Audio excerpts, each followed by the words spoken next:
What's up, guys? Alvaro here, and welcome to the bilingual stock market channel again. On this channel, we talk about the markets, but we do it in English and Spanish as well, so you can pick your preferred language. And in this video, and as I do it Mondays through Thursdays, I want to make a quick stock market update. So I want to break down some technicals going over S&P 500 and the Nasdaq 100, but also breaking it down from a technical standpoint for stocks that tomorrow are going to be on the very top of my personal watch list. So without further ado, let's get right into the video. And the markets did okay today, guys. S&P 500, Dow Jones, Nasdaq. But take a look at the Russell 2000, guys. It went on an absolute tear today, going up 2.59%. Nasdaq went up 0.63%. Dow Jones went up 0.26%. And the S&P 500 went up 0.18%. And obviously, guys, today was the first trading sessions of November. And you have to keep in mind that from a seasonality standpoint, both November and December are the best months of the year. So if the markets do what they typically do from November 1st until December 31st, we are about to see a nice rally. Let's just put it that way. Keep in mind that on Wednesday, we have the Federal Open Market Committee. It is actually going to be tomorrow and on Wednesday as well, but we are going to have Mr. Jerome Powell speaking to the press on Wednesday at 2:30 p.m. Eastern Standard Time, and the markets are pretty much assuming that the beginning of the tapering process is going to be announced. What the markets are waiting for, guys, let's hope for Jerome Powell to don't give us any surprises. So what the markets are waiting for would be a tapering process that is going to take 8 months. Okay, that is going to be 8 months. So that implies that, and taking into account that the Federal Reserve is buying bonds and mortgage-backed securities by $120 billion a month, that is going to imply that we are going to see a decrease of $15 billion a month. If that is announced, if that is confirmed, let's just put it that way, on Wednesday, I think that the markets shouldn't see any volatility, because that's what we are waiting for. However, if the Federal Reserve says that inflation is getting out of control, that they were mistaken, that inflation isn't going to be transitory or something like that. So if the Federal Reserve announces that the tapering process is going to take shorter than 8 months, that is going to probably give rise to volatility. Needless to say, talking about raising interest rates, which is something that I am pretty much ruling out. So that is something that you have to keep in mind for Wednesday at 2:30 p.m. Eastern Standard Time. When it comes to the sectors that trade inside the S&P 500, the best performing sector today, guys, was almost consumer discretionary and energy. Now they are trying to fight between each other over here. Consumer discretionary was the best performing sector today, going up 1.81%, and Tesla went on an absolute tear today, guys. Absolutely unbelievable. It reached a new all-time high. And what price is Tesla trading as of now, guys? So let me see. Yeah, new all-time high, guys, after hours. $1,210. Jeez, guys. So what can I say? So obviously, you guys know that Tesla is a very important component of the consumer discretionary sector, and that's the reason why this sector led the way today in the S&P 500. The worst performing sector today was healthcare, which was the best performing sector on Friday. So we can make the case that healthcare took a rest. And take a look at how, guys, after healthcare, the two worst performing sectors today were financial, which is a very important sector inside the S&P 500, and despite the fact that financial was one of the worst performing sector, it ended up going up 0.09%, and the tech sector went down only a bit. It pretty much broke even, going down 0.05%. So we can make the case, guys, that the green day that we saw in both the S&P 500 and the Nasdaq 100 was mainly because of Tesla. Just like that. And now I want to show you guys the most important earnings that are going to be reported this week. And today after close, we have Simon Property Group. I am not going to go over that earnings report, but that's an earnings report that I am going to take a look once I am done filming these videos. Tomorrow, before open, we have Pfizer, Corsair Gaming, we have Under Armour, and after close, we have Activision Blizzard, we have Zillow, and we have T-Mobile. Then on Wednesday, before open, we have CBS Health, we also have Norwegian Cruise Line, and after close, we have Roku, we have Qualcomm, we have Skills, we have Marathon Oil Corporation, Fastly, and Etsy. And Apache, we can make the case that might be interesting as well. That is going to be Wednesday after close. On Thursday, we have Moderna, we also have Regeneron, we have Barrick Gold, and Nikola Corporation. How about that, guys? And Thursday after close, I think that on Thursday I am going to film a special video going over the earnings reports that are coming after close, because we have Square, we have Pinterest, we have Uber, we have Airbnb, we have Mercado Libre. I'm just kidding, guys. In Spanish, we say Mercado Libre. We also have Peloton. And on Friday, we are going to have DraftKings and Coinbase before open. This is going to be very, but very interesting, guys, on Friday. No doubt about it. So keep in mind, take a screenshot of these earnings report and keep them handy, guys, because we're going to have another interesting week in terms of earnings. And now I want to show you guys, and before going over S&P 500 and the Nasdaq 100, one trade that I closed and two other trades that I started but getting a credit. So let me show you guys. Today I closed a trade that I opened on Friday with Envite. So on Friday I purchased 200 shares at $26.68, paying $5,335. And today Envite got a bit overextended, so I decided to, play it safe. We are still very overbooked when it comes to the indices.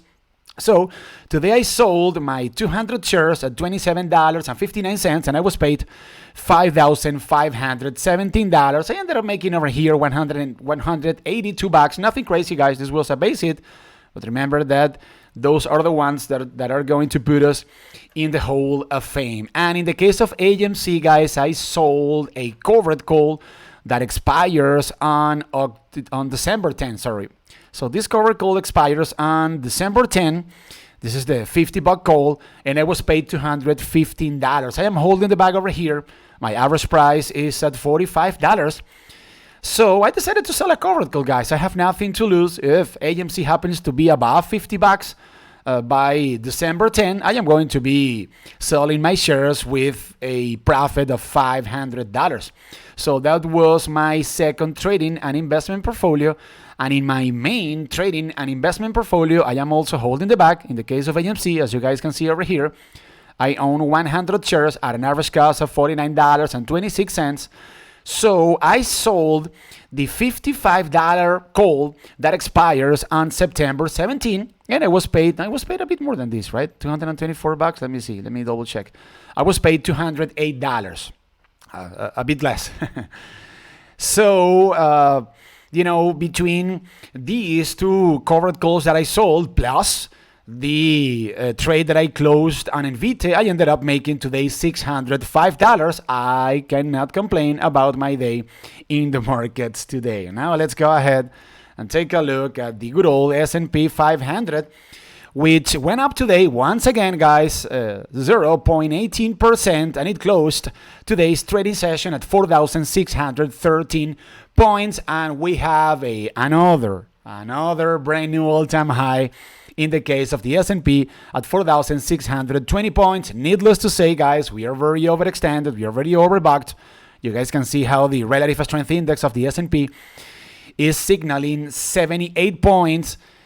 This chart looks, and don't get me wrong, guys, this chart looks extremely, but I mean extremely unbelievably bullish. We have a clear uptrend. We are trading above the moving averages. You guys can see how here on the 4-hour chart, a golden cross unfolded back on October 26th, but we are very overextended.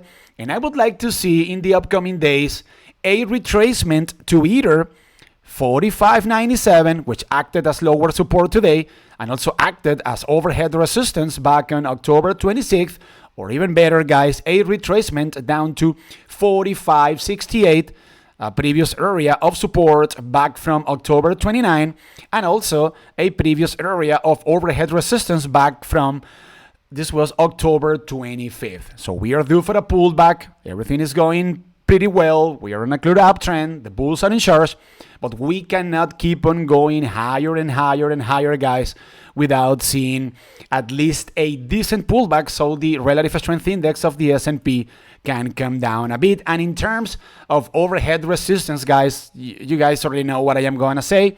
We are in no man's land. What are we talking about here? 4640, 4650, 4700. That's in the cards. But remember what I am telling you. The best scenario for the S&P would be seeing a tiny pullback down to 45.97. As I just said, a process of consolidation slightly above that area, and then we can keep on going higher without the S&P being this overextended. And now let's go ahead and take a look at the NASDAQ 100. And in the case of the NASDAQ 100, we have a brand new all-time high at 15,910 points. And the NDX closed today's trading session at 15,905 points. And if you guys take a look at the relative strength index of the NDX, it is at 80 points, very elevated. So obviously the NDX is even more overbacked relative to the S&P 500. So what I would like to see in the upcoming days would be a retracement, a pullback down to 15,670 points, which happens to be an area of overhead resistance in which the bulls of the NDX failed in late August and also in early September. That would be a pullback, guys, of, let me see, 1.50%. This is nothing, guys, and this is going to be very healthy. So if the bulls happen to hold 15,670 points as lower support, that is going to let the relative strength index of the NDX to cool off a bit, so we can consolidate slightly above that area, and then we can keep on going higher. And as I just said, in the case of the S&P 500, the 4-hour chart of the NDX looks extremely bullish. You guys can see that we are on a clear uptrend, trading above the moving averages. And on October 28th, we saw the formation of a golden cross on the 4-hour chart. So there's nothing to complain about the NDX. The bulls are 100% in charge, but we need to see a retracement sooner rather than later. And now let's go ahead and take a look at AMC Entertainment, which is going to be the very first stock of this video. AMC went up today, guys, 4.81%, and it closed today's trading session at $37.07. And I am going to pull up, first of all, here the live news tab, because we got good news actually about AMC. So AMC shares are trading higher after the company said October theater admissions revenue is expected to be the highest of any month since February of 2020. So AMC is saying that, that revenue is coming back to the company, that people are starting to go to movie theaters once again. That's great news for AMC, no doubt about it. And I think that they announced their next earnings report, and it is going to be, I think, that on November 8th. So AMC earlier announced will report Q3 earnings on Monday, November 8th. That is going to be next Monday after market close. So obviously we're going to be going over that earnings report. And mind you guys, someone took a huge gamble against AMC last Friday. So we can make the case that a hedge fund maybe invested $2 million on puts of AMC that expire on December 17 with a strike price of $32. So that was a big gamble, guys.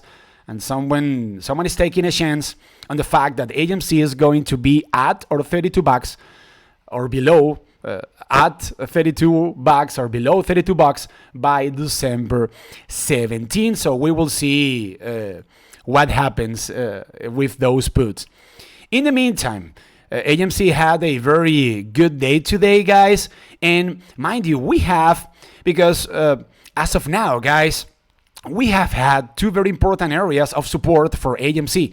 The first one, $38, a previous area of resistance back from August, and also a previous area of support back from June. And also $32, a previous area of support back from late August and also back from mid-July. However, guys, now, and since AMC held $34 last week, I think that we have a new lower pivot in the case of AMC at $34.24. $34.24 acted as lower support on October 25th, and it also acted as lower support back on September 30th. So I'm thinking, guys, that any visit of AMC down to $34 is going to be, it could be a buy, guys. I'm not gonna lie. I was thinking about picking up 100 more shares of AMC, or I was thinking about opening a new position on AMC at $32, but since $34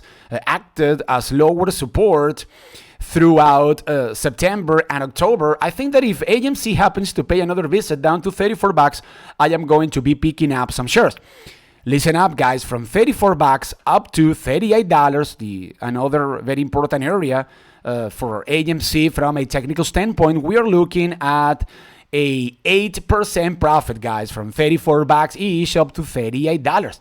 And I am also thinking, guys, that we might see a moment, or we could take, arguably, a momentum trade on AMC anytime soon. And why? Well, because on the 4-hour chart, we can see how this 50 SMA is coinciding with the previous area of support and resistance that I just told you about at $38. So I'm thinking, guys, that if the bulls of AMC happen to be able to take on $38 and good volume and momentum, and if at the same time they can burst above this 50 SMA on the 4-hour chart, they might be able to fill the next gap up to $42.50, which is going to be the other important area of overhead resistance. So from $38 up to $42.50, we are looking at an 11% profit trade, nothing to sneeze at. And keep in mind that $42.50 is a previous area of overhead resistance back from mid-October, but we are also talking about a former area of support back from early September. And if we take a look at the relative strength index of AMC, it is at 57 points, very but very healthy from a technical standpoint. So from a technical standpoint, sorry guys, so don't be surprised if the bulls of AMC take on $38 and good volume and momentum and fill the next gap up to $42 per share. And another stock that came back from the dead, guys, which is going to be the second stock of this video, is going to be Gamestop Corporation. And Gamestop went today on an absolute tear, going up 9.03% and closing today's trading session at $200. And take a look at this, guys. Let me pull up here the 1 day, 1 minute.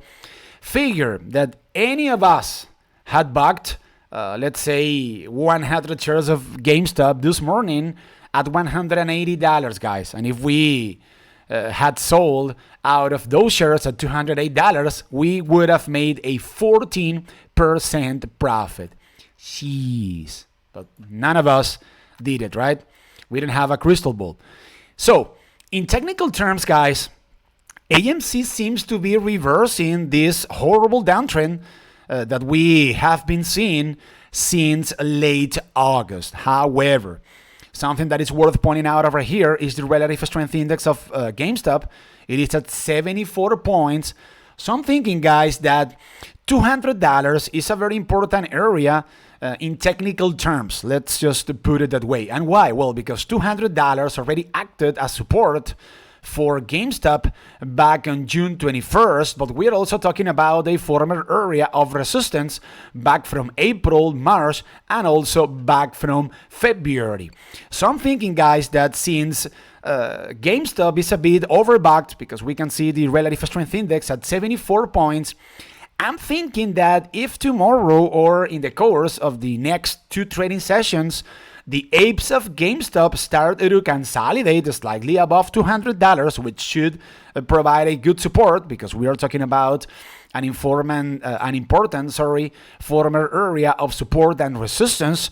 That might be a sign that the bulls of GameStop are gathering momentum in order to make another push higher and potentially fill the next gap up to $230. $230 is an area of overhead resistance in which GameStop failed back in September and on 2 occasions, and it also failed on 2 occasions back in June. So let's say that we pick up some shares of GameStop at $203, $204 once we confirmed that a process of consolidation, a solid process of consolidation, is going on slightly above $200. And if we write up the shares that we purchased up to $232, we could be making a 12% profit. So watch out for GameStop, guys. It seems like momentum is coming back to this meme stock, and any process of consolidation slightly above $200 would be a buy in my opinion. And now let's go ahead and take a look. The third stock of this video is STEM Inc. And this is a stock that my good friend Nazim put on my radar this morning. So shout out to my friend Nazim. So this is a company, guys. This is an artificial intelligence company that focuses on energy storage. So I don't know much about the company, but what I do know is that I really like the technical setup that I am seeing over here at the 4-hour chart. So STEM Inc. went up today 2.49%, and it closed today's trading session at $24.30. And take a look, guys, at how the stock of this company is about to burst above a very important area of overhead resistance at $24.84. $24.84 already acted as lower support back in September. It also did it back in July, and it also did it on multiple occasions between May and June as well. So we are obviously talking about a former area of support that was broken to the downside and that now is going to act as overhead resistance. And since the relative strength index of STEM Inc. is at 53 points, very healthy from a technical standpoint. And since the stock of this company is trading as of now above the moving averages, the 4-hour chart, the 180 SMA, and the 50 SMA, I'm thinking, guys, that the stock of this company might be a momentum trade.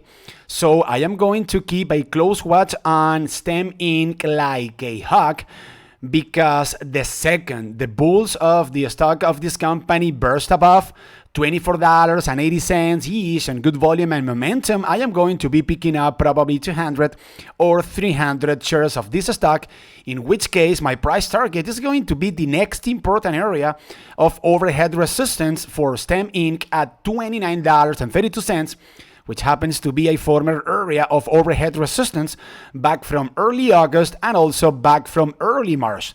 So if I were able to take this trade, this momentum trade that I am telling you guys about here in this video, let's say from $25, once we confirmed that the bulls of STEM Inc. burst above $24.80 and good volume.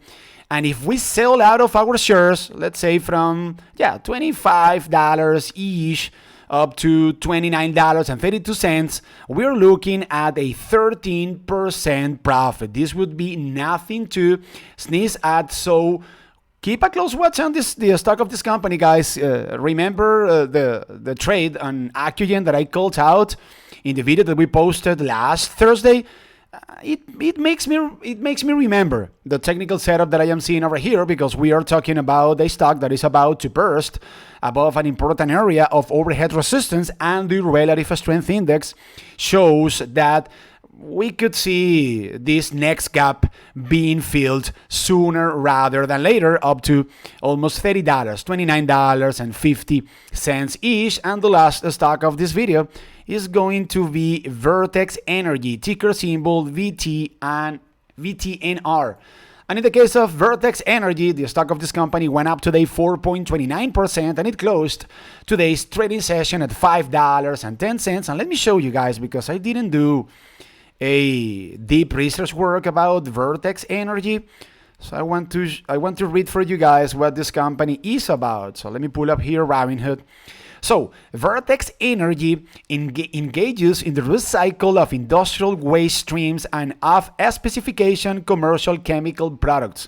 The firm focuses on the recycle of used motor oil and other petroleum byproducts. So I still need to take a deep dive into the business model of this company. Sounds kind of interesting, right? Even though you guys know that I am not precisely an oil bull, but it sounds interesting to say the least. So, in the case of Vertex Energy, watch out for a breakout over here, guys. The stock of this company might also be a momentum trading. Why?